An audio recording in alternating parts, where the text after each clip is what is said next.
আসসালামু আলাইকুম দর্শক, সবাইকে রমাদান মোবারক। আমার আজকের আয়োজনে থাকছে কিভাবে 1.5 কাপ ময়দা আর বেসন দিয়ে প্রায় 1.5 কেজির মতো জিলাপি ঘরেই কিন্তু তৈরি করতে পারবেন। আর এই জিলাপিগুলো কিন্তু খুবই মুচমুচে এবং রসালো হবে। তো চলুন কথা না বাড়িয়ে রেসিপিটি দেখে নেই। প্রথমেই আমাদের এই জিলাপিটি তৈরি করার জন্য 1 কাপ পরিমাণ ময়দা নিয়ে নিয়েছি, আর সাথে আমি যোগ করে দিচ্ছি এখানে হাফ কাপের মতো বেসন।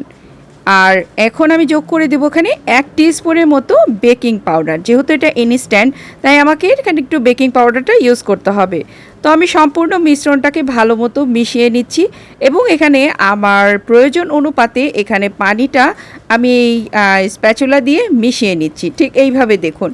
তো আমার যতটুকু পরিমাণ লাগবে ঠিক ততটুকু পরিমাণে মিশাচ্ছি। একবারে কিন্তু ভুল করে বেশি পানি দিতে যাবেন না, তাতে কিন্তু রেজাল্টটা খারাপ হবে এবং ব্যাটারটা খুবই বেশি পাতলা হয়ে যেতে পারে। তাই আমি একটা দরদরা একটা টাইপের ব্যাটার তৈরি করে নিচ্ছি। আপনারা কিন্তু ভিডিওতে দেখলেই বুঝতে পারবেন যে আমার কনসিস্টেন্সিটা ঠিক কীরকম হচ্ছে। তো দেখুন, আমি এই যে দেখুন আস্তে আস্তে মিশিয়ে ঠিক এরকম একটা কনসিস্টেন্সিতে নিয়ে এসেছি, ঠিক এরকম।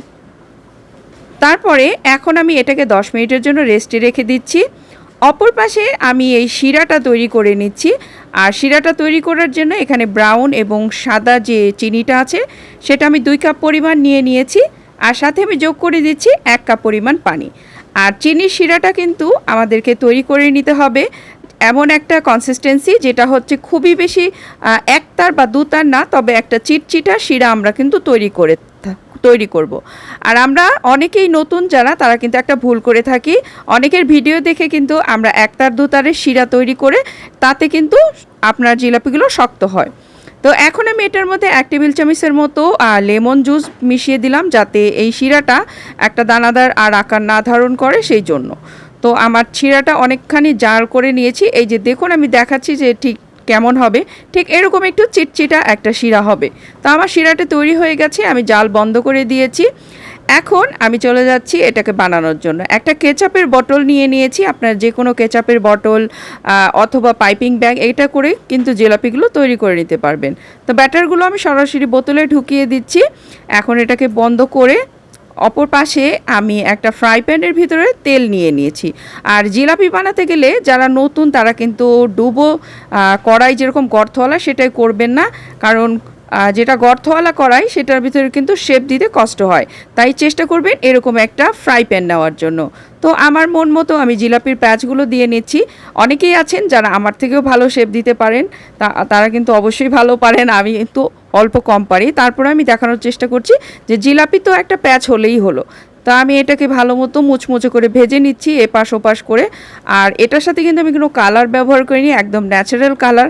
আপনারা চাইলে এখানে ফুড কালারটাও ব্যবহার করতে পারবেন। তো এভাবে একটু সময় নিয়ে আমি দুপাশটাকে ভালো মতো একটু ভেজে নিচ্ছি। এই যে দেখুন, ঠিক এইভাবে।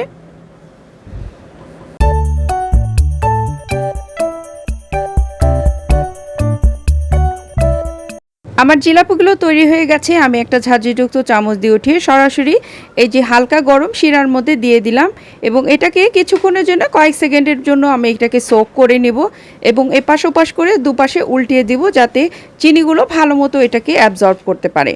তো এখন আমার এটা হয়ে গেছে। এখন একটা প্লেটের ভিতরে আমি এটাকে উঠিয়ে নিচ্ছি। এক্সট্রা যে শিরাগুলো থাকে সেটাকে অবশ্যই একটু ঝরিয়ে নেবেন, তাহলে ভালো হয়।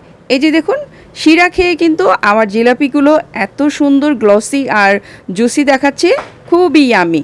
তো এভাবে আমি প্রত্যেকটি জিলাপি তৈরি করে নিচ্ছি, ঠিক এইভাবে।